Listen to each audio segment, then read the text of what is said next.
अस्सलाम वालेकुम dear students, welcome to our YouTube channel easy short hand.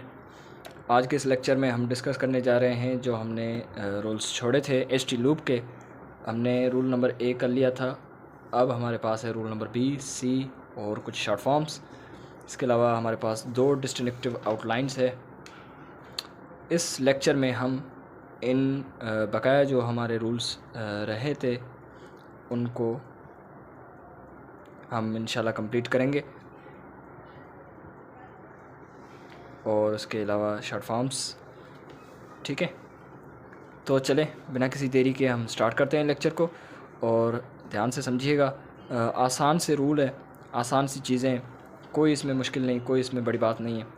Rule number B कहता है the S T loop represents either a light और heavy final sound. अब S T loop का एक heavy sound होता है, कौन सा है? वो है एस टी। मैंने आपको पिछली वीडियो में बताया कि एस टी का लूप ना सिर्फ एस टी है बल्कि एस टी भी है, जेड टी भी है, जेड टी भी है। बस आपको ये ध्यान रखना है एस और जेड इसमें पहले पोजीशन पे आएंगे, जबकि टी और डी इसमें जो सेकंड पोजीशन है उस पे आएंगे। बुक वाला कहता है कि ये एस टी जो है वो है एस टी लूप का लाइट साउंड, जबकि इसका हैवी साउंड क्या है? Z D. बस यही बात कह रहा है बस। जबकि हमने पढ़ा था कि ये लूप एस टी का भी है। इस एस टी को इस बुक वाला कहता है, ये बुक वाला कहता है कि ये हैवी साउंड है एस टी लूप का। ये भी साउंड है लेकिन बहुत ही कम इस्तेमाल होते हैं।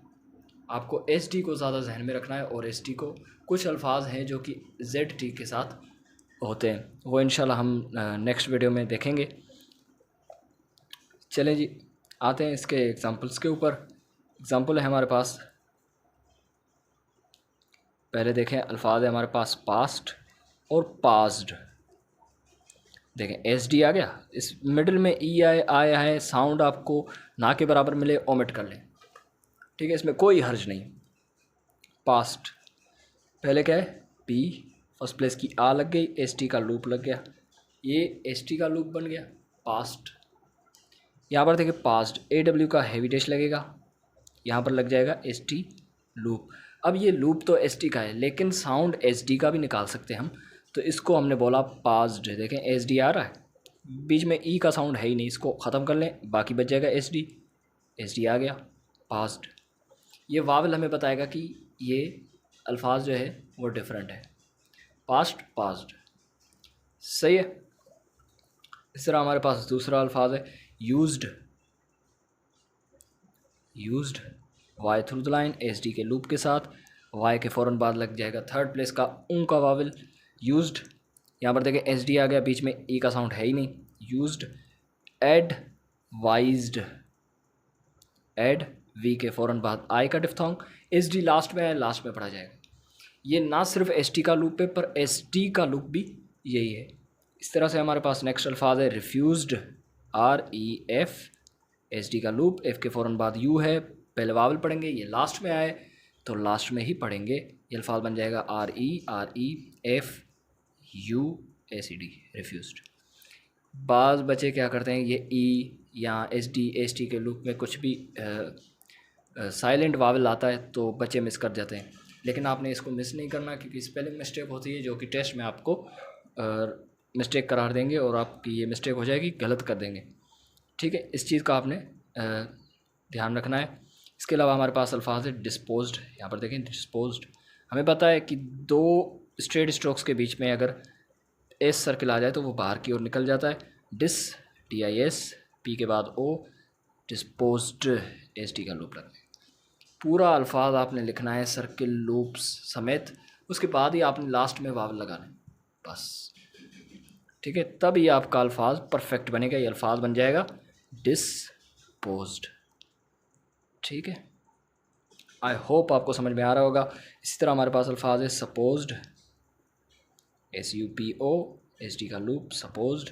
देखिए सर्किल में और लूप में आपने फ़र्क रखना है, ऐसा ना हो कंफ्यूज हो जाए सर्किल कौन सा लूप कौन सा। सर्किल और लूप में मैंने आपको फ़र्क बता दिया, पानी की बूंद की तरह होता है लूप, जबकि सर्किल आपको परफेक्ट स्फेरिकल शेप देता है, स्फेरिकल। सही है, तकरीबन हमने सारे अल्फाज को डिस्कस कर लिया है। एस टी का हैवी साउंड जो है वो एस डी ही है। ये एस डी कैसे बनता है, ये फैमिलीज़ ऑफ कॉन्सोनेंट में हमने समझा था। अब आते हैं नेक्स्ट जो हमारे पास है, वो कह रहा है final S circle after S T loop is added as shown. अब मिसाल के तौर पे आप मान लें कि लिस्ट्स अल्फाज आ जाए, लिस्ट्स हमने पढ़ा था लिस्ट कुछ इस तरह है, जबकि लिस्ट्स इसका प्लूरल आ गया।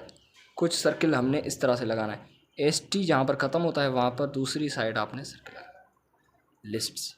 ठीक है, ये थोड़ा मैंने गलत कर दिया, ये आपको देखें ये सही लग रहा है, लिस्ट इसी हिसाब से सर्किल, लिस्ट्स लिस्ट्स। ठीक है, इस तरह पोस्ट ये बन जाएगा पोस्ट, यहाँ से ही नया सर्किल लगा लें पोस्ट्स। ठीक है, इसकी आपने थोड़ी सी बारीकी से प्रैक्टिस करनी है, ज़्यादा से ज़्यादा इसकी प्रैक्टिस करें। वेस्ट्स ये बन जाएगा वेस्ट, ये आ जाएगा सर्किल, WAST लगा हुआ है, इसके बाद वेस्ट्स। ठीक है, इस ई को बच्चे भूल जाते हैं, आपने इसको भूलना नहीं है, वेस्ट्स। इस तरह एडजस्ट्स, ST का लूप यहीं से सर्किल निकालेंगे, एडजस्ट्स एडजस्ट्स। सही है, इस तरह सजेस्ट हमने इस तरह पढ़ा था, जबकि लास्ट एज सर्किल आपने कुछ इस तरह लगाना है, सजेस्ट। सही है, आई होप आपको ये रूल भी समझ में आ गया होगा। लूप को जो है हमने उसी साइड में लिखना है जिस साइड में हम सर्किल लगा रहे हैं। अगर लूप के बाद सर्किल आ गया तो आपको प्लूरल का साउंड देगा, एस का साउंड देगा लास्ट में, तो आपने इसको उसकी उल्टी डायरेक्शन में लिखना है, उसकी अपोजिट डायरेक्शन में लगा लेना है। सही है, कुछ इस हिसाब से, जैसे कि देखें पोज, अब आपको लिखना है पोस्ट, तो एस सर्किल के डायरेक्शन में हमने ST लूप लगाया, ये समझा था हमने। अब पोस्ट्स आ गया, सर्किल कहाँ पे लगाए, यहाँ पर ऐसे करके लगाएं, ये तो ऑकवर्ड बन जाएगा और जो है हमारे पास सेम डायरेक्शन में हो जाएगा, तो जल्दी जल्दी में हमने इसको लिखने के लिए बड़ी तकलीफ़ होगी।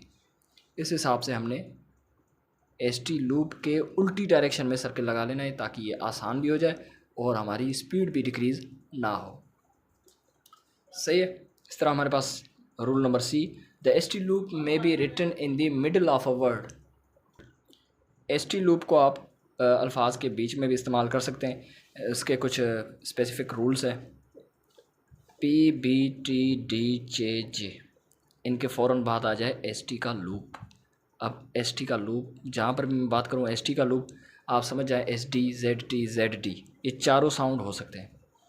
ठीक है, अगर इनके बाद ST का लूप आ जाए इनके साथ, और इनके बाद आपको कुछ कॉन्सोनेंट्स लिखने हो, तो वो कॉन्सोनेंट आप यहाँ के लिख सकते हैं, या गे लिख सकते हैं, या एन लिख सकते हैं, और नग लिख सकते हैं। बस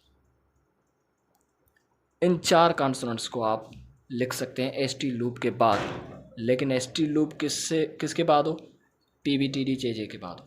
मिसाल के तौर पे टेस्टिंग, TES, सॉरी ये गलत हो गया, टेस्ट, नग लगा ले यहाँ से, देखें ST के बाद क्या आएगा, नग आए, टेस्टिंग। इस तरह एडजस्ट, नग यहाँ से लग जाएगा। आप यहाँ से के भी आसानी से निकाल सकते हैं, गे भी, एन भी, नग भी। ठीक है, इस तरह हमारे पास अल्फाज है आर्टिस्टिक, आर्टिस्टिक।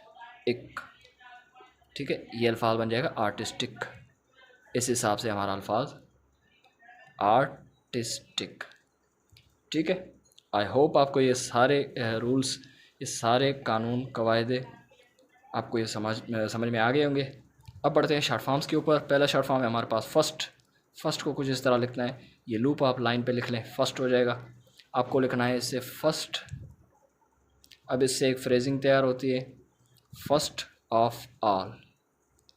आपने देखा होगा काफ़ी सारी स्पीचेस में ये इस्तेमाल होता है, फर्स्ट ऑफ ऑल। ये अल्फाज, ये फ्रेज़ काफ़ी जगह पे इस्तेमाल होता है, तो इसकी आउटलाइन कुछ इस तरह है। ठीक है, फर्स्ट ऑफ ऑल। इस तरह हमारे पास नेक्स्ट अल्फाज है इन्फ्लुएंस, इन्फ्लुएंस्ड, SD आ गया लास्ट में, लूप लगा, इन्फ्लुएंस तो सर्किल है। इसी इन्फ्लुएंस्ड को अगर आप लाइन पे लिखते हैं अल्फाज बन जाएगा नेक्स्ट, ठीक है। इस तरह आल, ये अल्फाज बन जाएगा थाओ। इस तरह हमारे पास है अल्दो, आल दो, ठीक है। ये जो आल देख रहे हैं आप, ये वाला, ये काफ़ी फ्रेजिंग में इस्तेमाल होता है, जैसे कि आल राइट, आल वेज, इसमें लिखे हुए हैं देखें आप, ऑल राइट, ऑलरेडी, ऑलवेज, देखें इस हिसाब से ऑल रेडी, ठीक है। ऑल अबव द लाइन है, इस हिसाब से जो भी अल्फाज इसके साथ अटैच होगा वो भी अबव द लाइन चला जाएगा, ठीक है। इसी तरह हमारे पास है ऑलमोस्ट,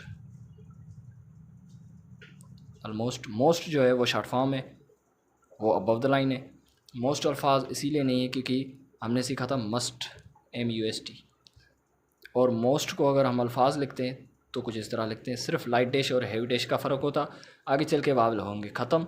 हमें कैसे पता चले कि ये मस्ट लिखा हुआ है या मोस्ट लिखा हुआ है, उस वजह से मोस्ट जो है वो शॉर्ट फॉर्म है। बच्चे अक्सर कंफ्यूज हो जाते हैं, सर मस्ट शॉर्ट फॉर्म है या मोस्ट शॉर्ट फॉर्म है। मैं आपको बता रहा हूँ मोस्ट शॉर्ट फॉर्म है, जिसमें ओ हो वो शॉर्ट फॉर्म है, सही है। इसी तरह हमारे पास नेक्स्ट अल्फाज है आल सो, ए, ये आल तो आ गया लेकिन इसके साथ एल को ज्वाइन करना है, क्योंकि एस हम आल की डैश के साथ ज्वाइन इजीली नहीं कर सकते, क्योंकि ये कुछ इस तरह से हो जाएगी, हमें पता नहीं चलेगा कि आल ऐड है या नहीं। इस तरह से आल लिख के एल ऐड करके एस लगानी है। इस एस के बाद जो ओ लिखा हुआ है वो आप ओमिट कर सकते हैं आगे चल के, लेकिन फ़िलहाल आपको लगाना है ताकि आपको अंदाज़ा हो जाए कि अल्फाज क्या है हमारा। आल्सो, इसके बाद हमारे पास है अल्फाज एज़, फास्ट एज़, ये पहला सर्किल शो कर रहा है एज़ को। इस तरह हमारे पास पूरा अल्फाज लिख लें आप फास्ट, ठीक है, एज़ फास्ट हो गया, लास्ट में इसके सर्किल लगा लें तो ये बन जाएगा एज़ फास्ट एज़, पूरा का पूरा फ्रेज़ तैयार हो गया। सही है, आई होप आपको ये समझ में आ गया होगा। ये शॉर्ट फॉर्म्स हमारे हो गए कंप्लीट। बाकी हमारे पास है डिस्टिंक्टिव आउटलाइंस। डिस्टिंक्टिव आउटलाइंस दो है।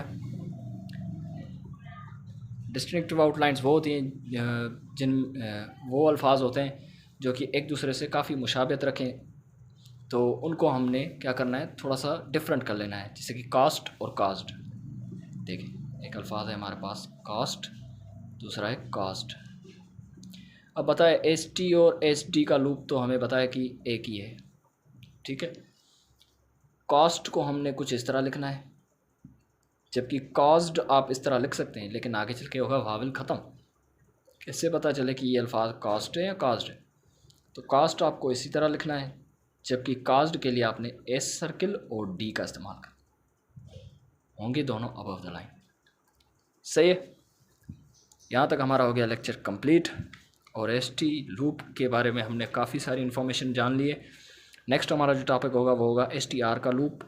ये जो हमारा टॉपिक है वो छोटा सा टॉपिक है। उसके बाद सेस सर्किल, स्विच सर्किल और इनके कुछ शॉर्ट फॉर्म्स, इस तरह चैप्टर हमारा होगा इंशाल्लाह जल्दी कंप्लीट, ठीक है। एक्सरसाइज में काफ़ी सारी है, जैसे ही आपका टॉपिक कवर हो रहा है अब आपने ये एक्सरसाइज कर लेनी है। एक्सरसाइज नंबर है 31, ठीक है। 31 में वही सारे अल्फाज है जो हमने इस पेज में कंप्लीट किए, ठीक है। वीडियो पसंद आई हो तो आपने वीडियो को लाइक करना है, और चैनल पे नए हैं तो चैनल को सब्सक्राइब कर लें, और वीडियो को ज़्यादा से ज़्यादा शेयर करें। अब मुझे इजाज़त दें, अल्लाह हाफ़िज़।